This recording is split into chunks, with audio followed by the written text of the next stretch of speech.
metabolismo de las grasas, ¿no? O metabolismo lipídico.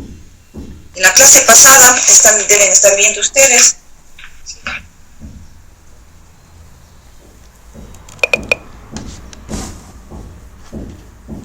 ¿Sí están viendo la diapositiva? Sí, doctor. Ya.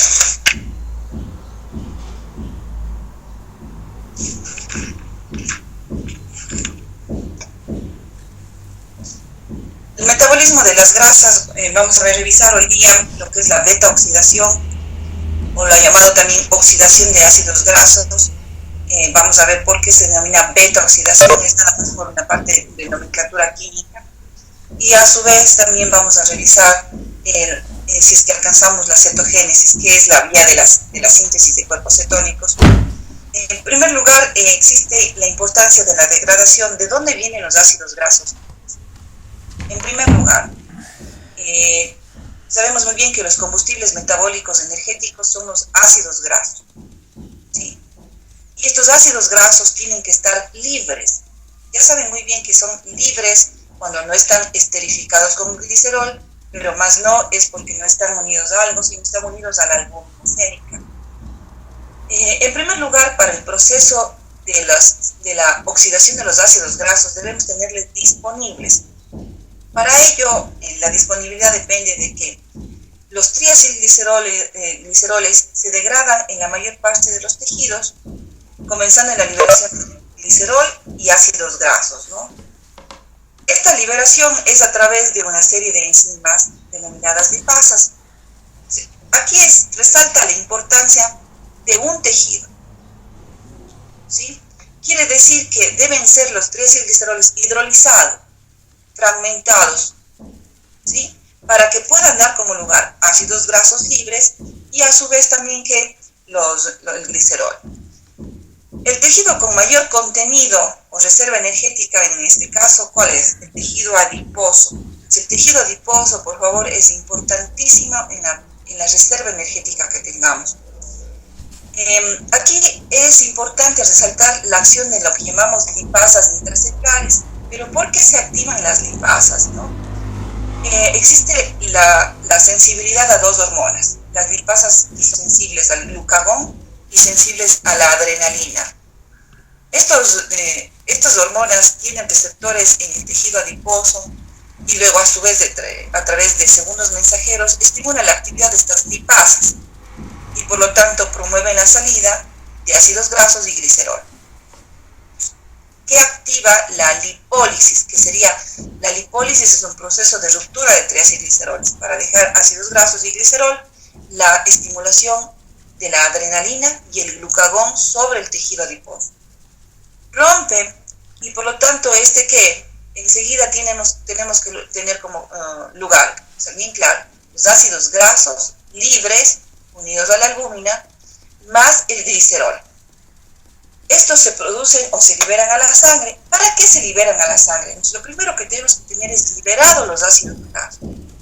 Los ácidos grasos son oxidados en los tejidos. Los ácidos grasos se salieron de la reserva para que puedan estos ser oxidados. Mientras que el glicerol es tomado por las células que sí pueden utilizarlo, porque no todas las células pueden utilizarlo. Hay células que lo toman, como por ejemplo el hígado, a través de una enzima lo puede tomar y lo puede unir, o puede llegar tanto para la vía glucolítica o para la vía de gluconeogénesis.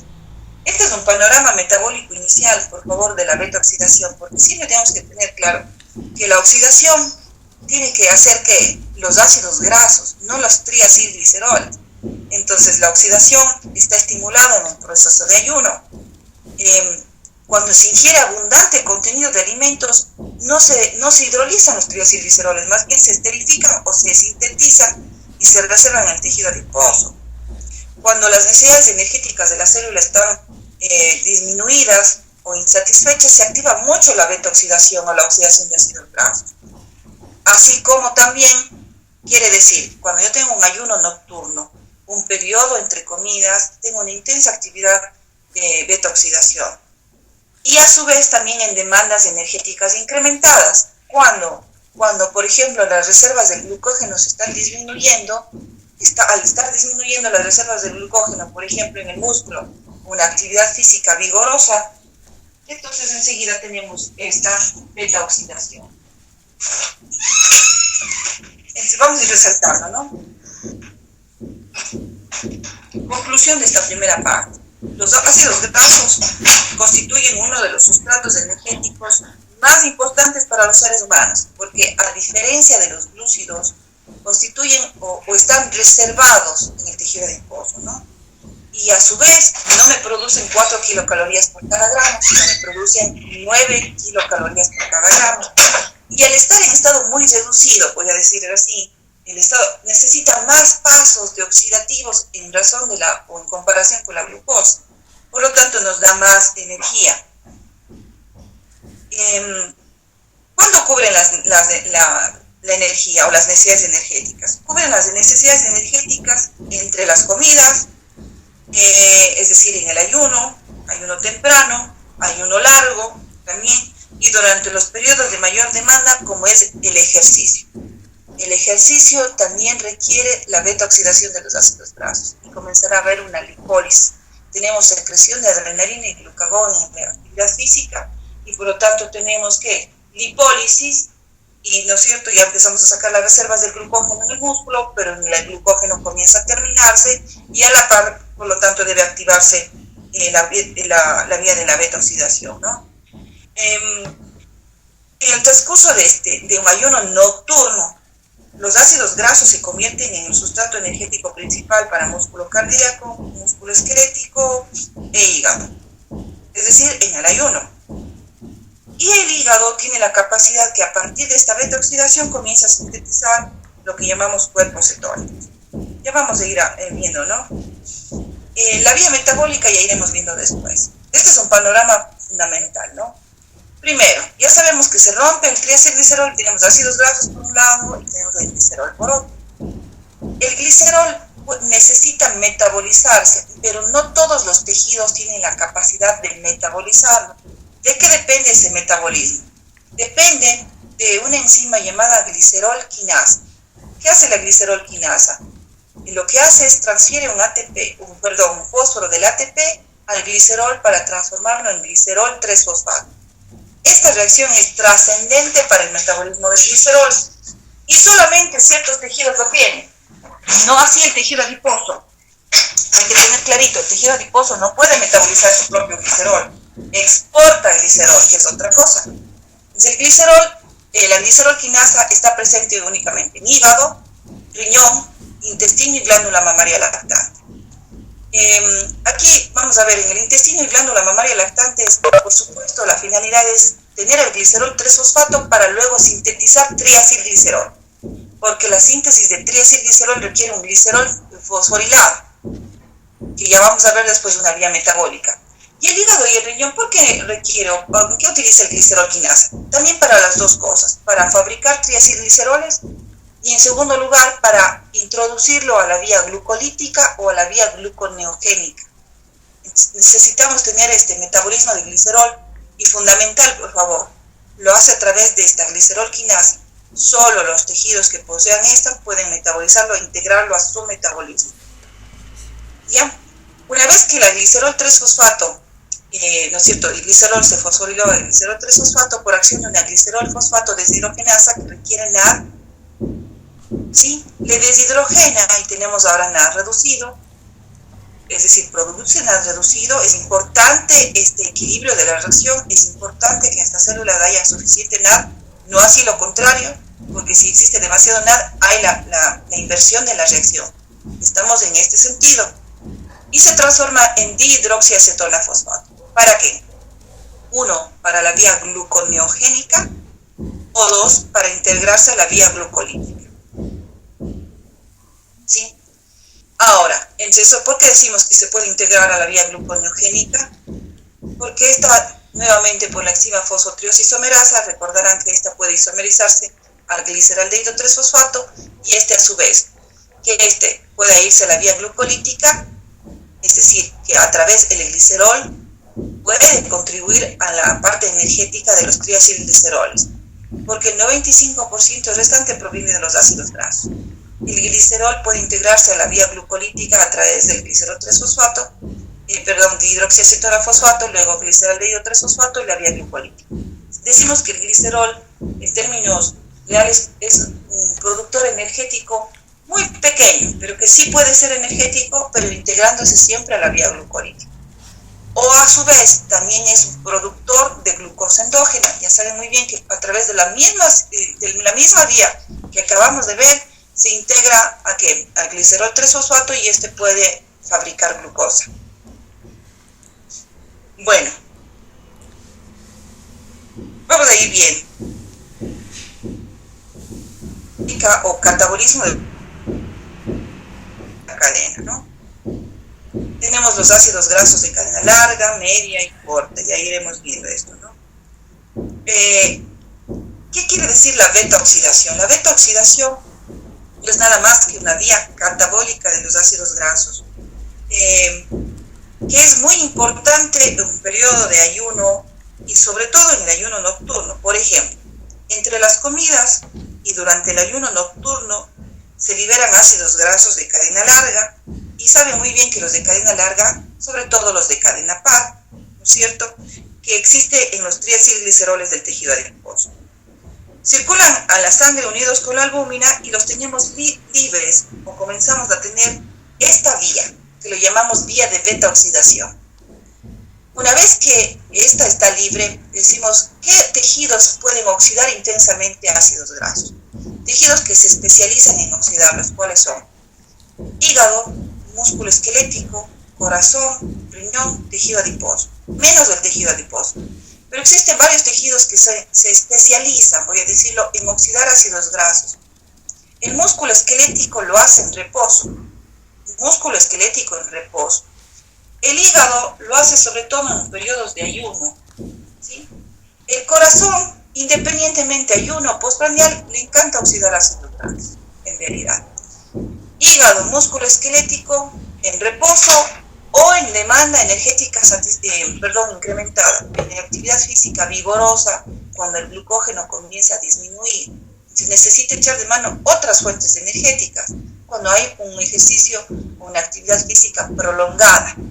Siempre es importante tener en cuenta que la actividad física prolongada ya no solamente es un tejido glucodependiente, sino a su vez comienza a echar de mano otras fuentes energéticas.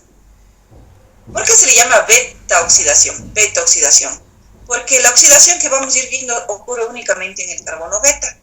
Entonces, en el carbono beta siempre va a ir dándose las rupturas, los cambios, las transformaciones en el carbono beta. Ya les voy a mostrar cuál es el carbono beta en la parte de nomenclatura. La beta-oxidación, dependiendo los ácidos grasos, tanto de cadena corta, de cadena media como de cadena larga, ocurren en las mitocondrias. Es una vía mitocondrial. Ya saben muy bien, el glóbulo rojo es imposible que haga beta-oxidación.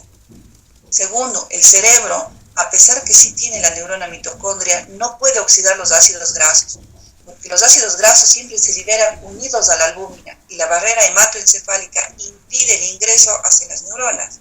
Por lo tanto, la neurona no puede oxidar ácidos grasos. Ahora, toda la beta-oxidación de ácidos grasos de cadena media, de cadena corta, media y larga ocurre en las mitocondrias. Pero la oxidación, ustedes deben haber revisado también la parte de química estructural, que existen ácidos grasos de cadena muy larga, que significa más de 20 carbonos. Cuando un ácido graso tenemos más de 20 carbonos, ya no ocurren en la mitocondria, sino ocurren en peroxisomas. Pero ¿por qué no resaltamos estas vías o no vamos a revisarla? Por una razón. El consumo, mejor dicho, la reserva energética en los seres humanos, el consumo de alimentos de los seres humanos corresponde a triacilgliceroles que tienen ácidos grasos de cadena larga, exceptuando en la edad neonatal, que tenemos en la leche materna ácidos grasos también de cadena media, ¿sí? Entonces, ahí tenemos que tener una diferencia clara. ¿Por qué resaltamos esta beta-oxidación mitocondrial? Porque lo que mayormente consumimos y lo que mayormente tenemos reservado en el tejido adiposo son ácidos grasos de cadena, hasta ácidos grasos de cadena larga. Muy larga siempre es el peroxisoma. Antes que ocurra esta beta oxidación debe haber dos cosas fundamentales. Primero, el ácido graso debe activarse, y la activación no es nada más que la incorporación de ATP a su molécula. Ya vamos a ir viendo. El ácido graso se forma una molécula, no se incorpora ATP, se rompe o se fragmenta un ATP y se activa. La activación más bien no es la incorporación de ATP, sino la incorporación de coenzima A. Vamos a posteriormente ver esta reacción para activarse, y por lo tanto tenemos un ácido graso activado. Como esta activación ocurre en el citosol, debe transportarse al interior de la mitocondria a través de un proceso que es favorecido por la carnitina, dependiendo del número de ácidos grasos o el número de carbonos, que tenga un ácido graso. Vamos a ir viendo el proceso en definitiva. Primero, ocurre en citosol. Absolutamente todos los ácidos grasos, antes de ingresar a la mitocondria, como decimos todos, estamos hablando de ácidos grasos de cadena larga, media y corta, porque los de cadena muy larga ocurren en peroxisoma. Estamos hablando aquí de los ácidos grasos. Para que ocurra su beta oxidación en mitocondria, tienen que activarse. Y esta activación ocurre en el citosol. Mírenle aquí estamos con la representación esquemática, simbólica de lo que es un ácido graso. ¿Sí? Aquí yo le voy a ver, mire, grupo carboxilo, no me voy a referir a las estructuras porque bien la saben, el número X de carbonos, y el radical aquí significa que aquí puede ser el número X de carbonos. Para no estar escribiendo la cadena larga, si estoy haciendo el ejemplo con una cadena larga, pues realmente me va a tomar mucho, ¿no es cierto?, poner H2, si no se coloca R para decir un número X de carbono. ¿Por qué nos da más energía un ácido graso? Porque está en estado muy reducido, miren. Son cadenas largas, hidrocarbonadas, en estado muy reducido, por lo tanto se requieren muchos pasos más que una vía glucolítica para poder oxidarlo, ¿no?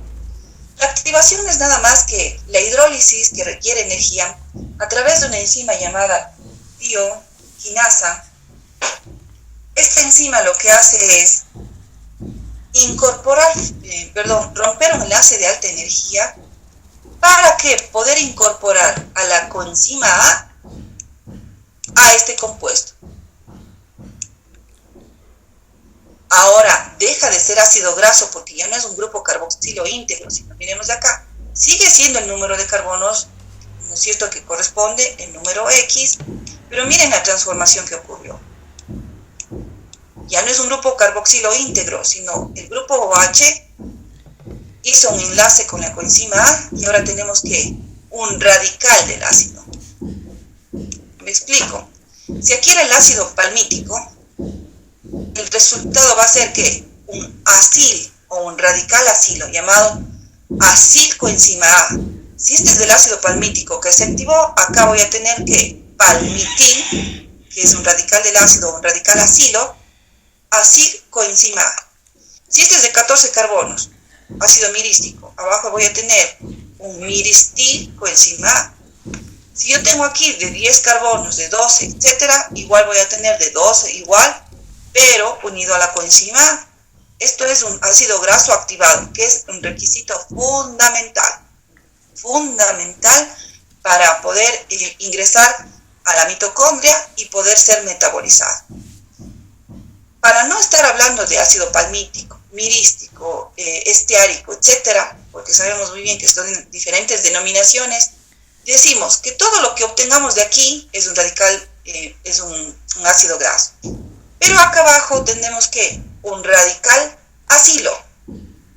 Significa que acil es el nombre genérico que vamos a ocupar para cualquier ácido graso de N número de carbonos. Para no estar hablando palmitil, miristil, etcétera, hablamos acil. Quiere decir el nombre genérico.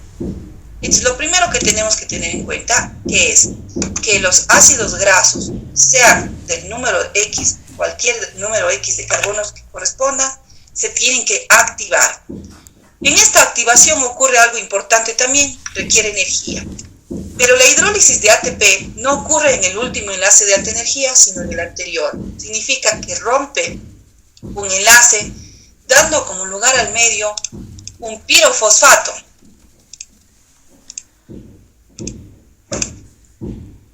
Ocurre AMP y los dos fósforos se encuentran unidos, que es el pirofosfato. Por acción de otra enzima llamada pirofosfatasa, se rompe este pirofosfato en dos fósforos inorgánicos. Es por esta razón que se determina que en la activación de los ácidos grasos tenemos una ruptura de dos enlaces de alta energía. Primero aquí, en un punto diferente a los anteriores, no tengo ADP, sino tengo AMP más pirofosfato. Y el otro acá, al pirofosfato se rompe otro enlace de alta energía por acción de esta enzima para tener dos fósforos. Por esta razón decimos que en la activación de los ácidos grasos tenemos el requerimiento o el gasto energético de dos enlaces de alta energía. Y por eso decimos, en conclusión o en sentido práctico, que para activar cualquier ácido graso previo a su metabolismo es un proceso o una reacción que hidrolizó o gastó dos ATPs. ¿Sí? En sentido práctico. Son dos enlaces de alta energía. Pero cuando hacemos el cálculo final de la producción energética neta, decimos, en esta reacción ocupó dos enlaces de alta energía, es decir, daría lo mismo decir que ocupó dos ATPs. Sigamos. Luego, una vez que está activado el acil o el ácido graso, y ahora le llamamos acilcoenzima A, necesitamos ¿qué? Transferirlo. Es decir, transportarle al interior de la mitocondria. La carnitina, véanle aquí, la carnitina es un aminoácido. El aminoácido, pero es un aminoácido no proteico. ¿Sí? Este aminoácido no proteico determina que esta es una molécula fundamental para transportar los acilcoenzima A al interior de la mitocondria. ¿Ya? Ahora, no todos los ácidos grasos requieren este acilcoenzima A, sino no necesitamos que todos estos ácidos grasos, sino, vamos a decirlo, los ácidos grasos de cadena larga, porque los ácidos grasos de cadena media y cadena corta no necesitan este sistema de transportador. ¿Por qué decimos esto, no? Cuando nosotros tenemos, voy a decirlo, vamos a tener los ácidos grasos de cadena larga, cadena media, cadena corta. Los ácidos grasos de cadena corta y los ácidos grasos de cadena media se transportan sin necesidad de esta carnitina. Nosotros no necesitamos transportador, ¿sí? Por el número de carbonos. Este acilcoenzima A que tenemos aquí, el acilcoenzima A debe ser de ácidos grasos de cadena larga para requerir carnitina. Si nosotros no tenemos este ácido graso de cadena larga, pues no ocurre el transporte hacia la matriz mitocondrial y no ocurre beta oxidación, ¿no? Vamos a recordar, ustedes deben haber revisado también en la parte estructural. ¿Cuáles son los ácidos grasos de cadena corta, los ácidos grasos de cadena media y los ácidos grasos de cadena larga?